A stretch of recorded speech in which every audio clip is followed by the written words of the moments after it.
नमस्कार दोस्तों, मैं अभिजीत आपका बहुत बहुत स्वागत करता हूँ हमारे यूट्यूब चैनल मास्टरमाइंड टेक में। दोस्तों आज के इस वीडियो में हम देखने वाले जो होंडा की एक्टिवा होती है उसकी जो जनरल सर्विस होती है वो कैसे होती है और वो हम खुद घर में कैसे कर सकते हैं।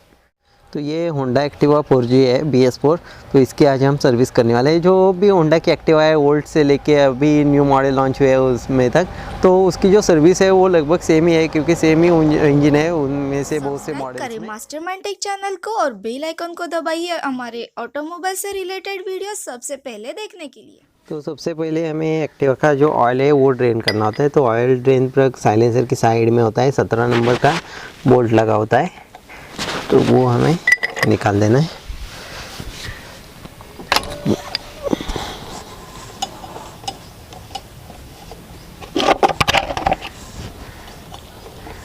तो इससे ऑयल ड्रेन होने देते हैं हम। तो ड्रेन बोल्ट के अपोजिट साइड में आपको और एक 17 नंबर का नट मिलता है, ये भी निकालना है हमें। तो इसमें एक जाली होती है, ऑयल स्ट्रेनर कहते हैं उसे, वो भी हमें निकाल के क्लीन करनी होती है। ये देखो, ये थोड़ा बहुत कचरा होता है उसमें, ये देखो। तो ये कचरा भी हमें क्लीन करके लेना होता है। ऑयल ड्रेन हो रहा है तब तक हम इस जो सीट के नीचे डिग्गी होती है उसका 12 नंबर का बोल्ट निकालते हैं। इससे क्या है, जो इंजन का पैसेज है, स्पार्क प्लग वगैरह है, कार्बोरेटर है, वो ओपन हो जाएगा। इसके साथ ये दोनों बोल्ट भी निकाल लेने पड़ते हैं।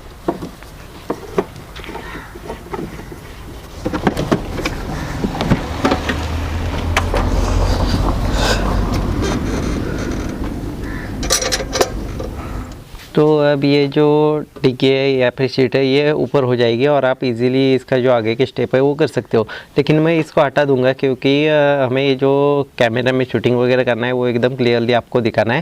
तो आपको ये निकालने की ज़रूरत नहीं, मैं आपको सिर्फ एकदम क्लियरली दिखाने के लिए ये निकाल। ऑयल अभी ड्रेन हो रहा है तब तक हमें इसका जो एयर फिल्टर एलिमेंट होता है वो चेंज करना होता है, क्योंकि अभी 10,000 किलोमीटर बाद आपको एयर फिल्टर एलिमेंट चेंज करना होता है। तो अभी गाड़ी 9,000 किलोमीटर कंप्लीट कर दिया है, तो हम इस सर्विस में इसका एयर फिल्टर एलिमेंट भी चेंज करने वाले हैं।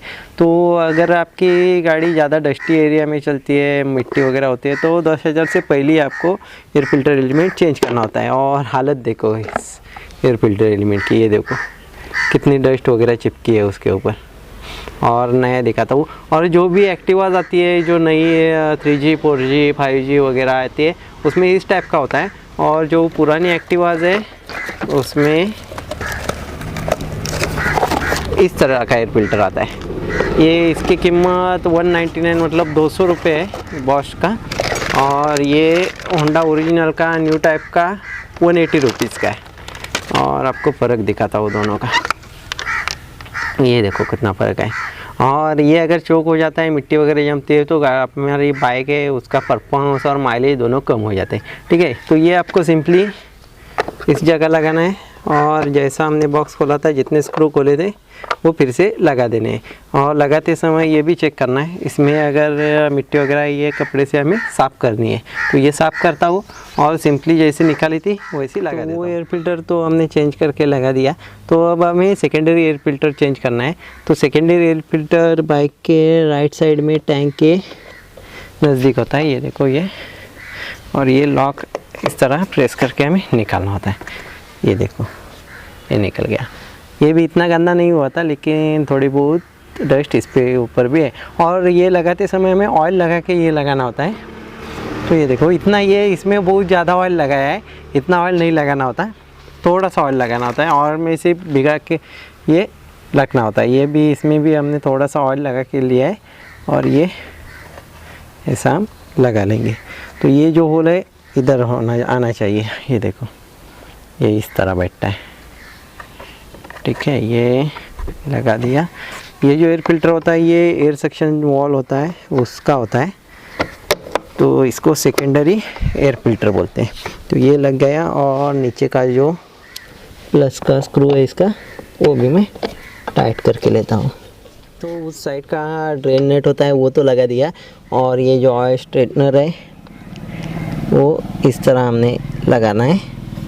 इसके ऊपर ये स्प्रिंग बैठेगी और उसके ऊपर ये नट बैठेगा। इसमें एक ओरिंग होती है, ओरिंग कट नहीं होनी चाहिए, ओरिंग एकदम प्रॉपर चाहिए, नहीं तो आपको ये नट ही बदलना होता है, क्योंकि ओरिंग उसकी सेपरेटली मिलती है लेकिन मुश्किल होती है मिलने में।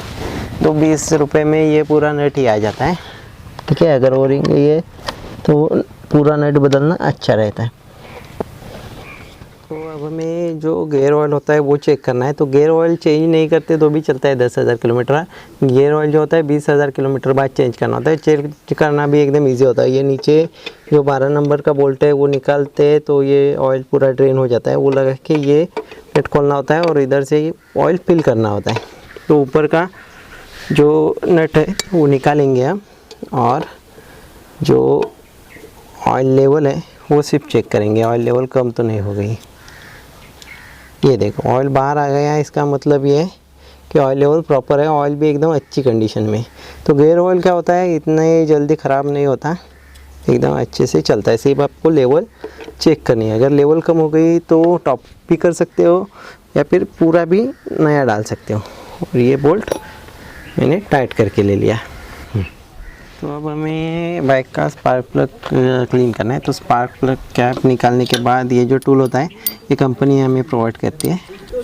तो ये स्पार्क प्लग को एंटी क्लॉकवाइज घुमा के इस तरह निकालना। स्पार्क प्लग पर भी थोड़ा बहुत कार्बन पकड़ा हुआ है, तो आपको ये पॉलिश पेपर के मदद से इसे क्लीन करना है। इसका जो पॉइंट होता है वो थोड़ा सा घिसना है और ऊपर का पॉइंट घिसना है थोड़ा, और साइड से भी आप चाहिए तो क्लीन करके ले सकते हो। और ज़्यादा ही उसमें कार्बन वगैरह चिपका है तो आप पेट्रोल से भी इसको क्लीन कर सकते हो।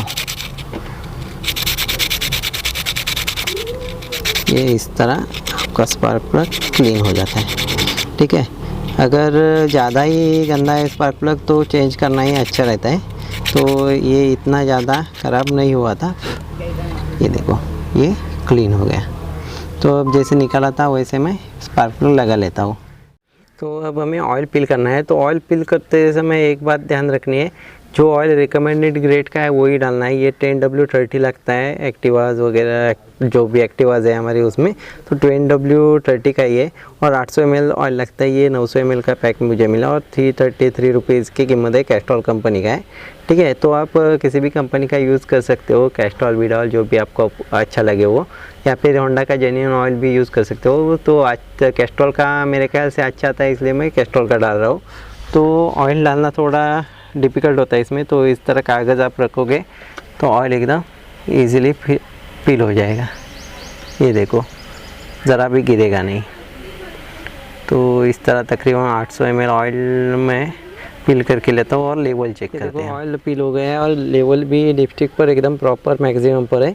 तो मैक्सिमम से ज़्यादा भी कभी भी ऑयल यूज़ नहीं करना है, मैक्सिमम पर ही रखना है, ठीक है। ऑयल एकदम प्रॉपरली हमारा फिल अप हो चुका है, ठीक है। ये कैप लगा देता हूँ। और ऑयल फिल करने से पहले आपको ये ड्रेन बोल्ट आपने निकाला था ना, वो याद रख के लगाना है, नहीं तो कभी कभी क्या होता है वो लगाना रह जाता है और हम ऑयल फिल कर देते हैं तो वो नीचे से निकल जाता है, ऐसा होता है।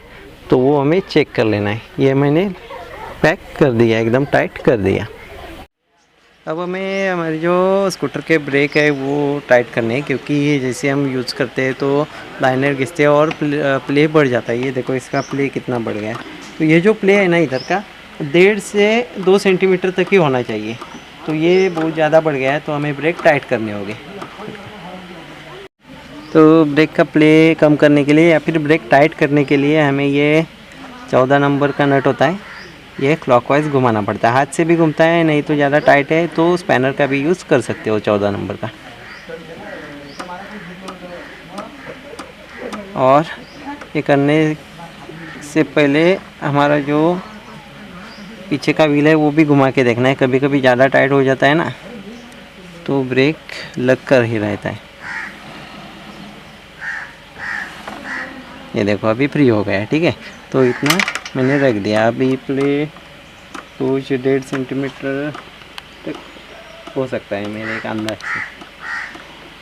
और आगे का भी सेम इसी तरीके से करना है, वो भी मैं कर लेता हूँ। तो इसके बाद आपको कार्बोरेटर का ट्यूनिंग करके लेना होता है। तो ट्यूनिंग कैसे करते हैं इसके ऊपर मैंने दूसरा वीडियो बनाया है, ऊपर नोटिफिकेशन आ गया होगा, उस पर क्लिक करके आप वो वीडियो देख सकते हो।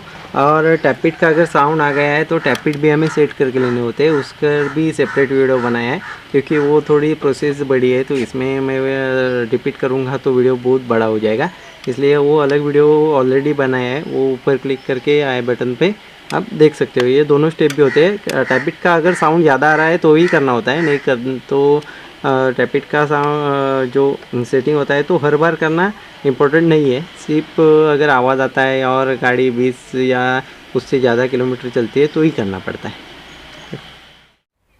तो अब हमने सीट वगैरह उसकी निकाली थी, वो फिट कर दिया। और इस तरह जो हमारी एक्टिवा होती है उसकी जनरल सर्विस होती है, उसमें हमें ये जो मैंने पॉइंट बताई है वो सब चेक करने पड़ते हैं।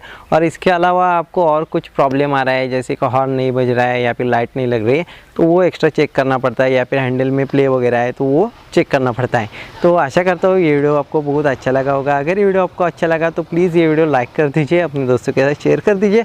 और आप नए हो, आपने हमारे चैनल अभी सब्सक्राइब नहीं किया है तो हमारे चैनल भी सब्सक्राइब कर दीजिए, ताकि ऐसे ही नए नए वीडियो मैं आपके लिए बनाता रहता हूँ।